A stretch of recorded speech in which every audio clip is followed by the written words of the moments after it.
The worst wildfire season in Canadian history is upon us, with 15.3 million hectares of land burned across the country. Many Indigenous communities from Nova Scotia to British Columbia are experiencing the brunt of this crisis, with bad air quality, the destruction of homes, and desolation of forests and land that facilitate important cultural activities like hunting, fishing, and gathering native plants. Joining me now are Dene National Chief Gerald Antoine, also serving as the Northwest Territories Regional Chief for the Assembly of First Nations, and Vice Chief David Pratt with the Federation of Sovereign Nations, representing 74 First Nations in Saskatchewan. Thank you so much for being with us here today on 100 Huntley Street. Merci. Well, it's an honor to be with you, Jim. It's an honor to have you join us. Now, before we get started, I would like to acknowledge that we are broadcasting from a studio in Burlington, Ontario, part of the Treaty Lands and Territory of the Mississaugas of New Credit.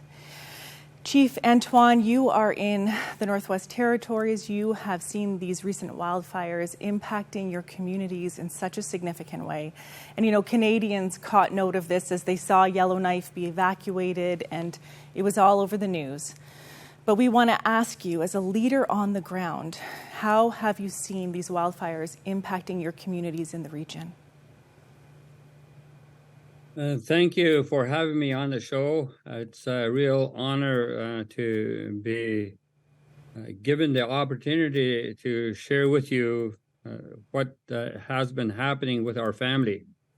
Our family, as you remember, that I was the lead going to the Vatican a year ago. And at that time, we shared to the world about our family being uprooted, displaced, and also relocated. And so, again, around that time, there was also the community of River, Patlo-Deche, West Point First Nation, and also Paradise Gardens that were immense with a flooding situation. And those communities had to be uprooted and also had to be displaced and also relocated. And so this spring, 3 months ago, the community of Patlo-Deche, West Point, and River was consumed with fire, particularly from the east side of Patlo-Deche.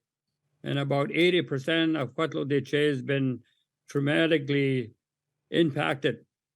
And when that occurred, it made me think about the families there.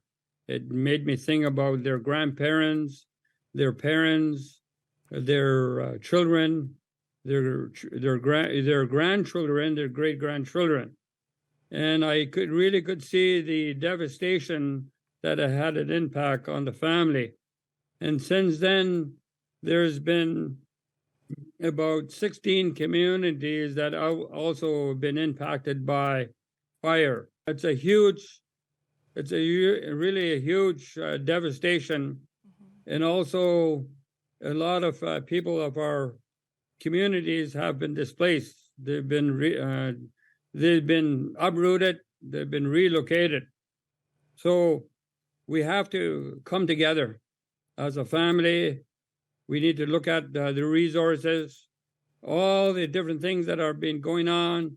We need to look at how we need to help each other, coordinate ourselves so that we could be effective and efficient in supporting and assisting the families that have been devastated.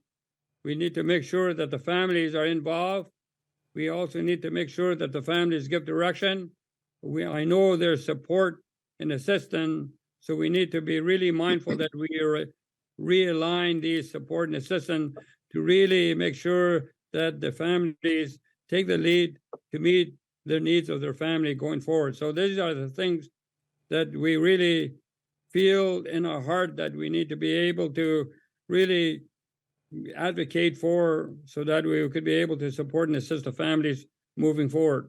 Vice Chief Pratt, you have a national view of what's happening in Indigenous communities across the country and within different communities.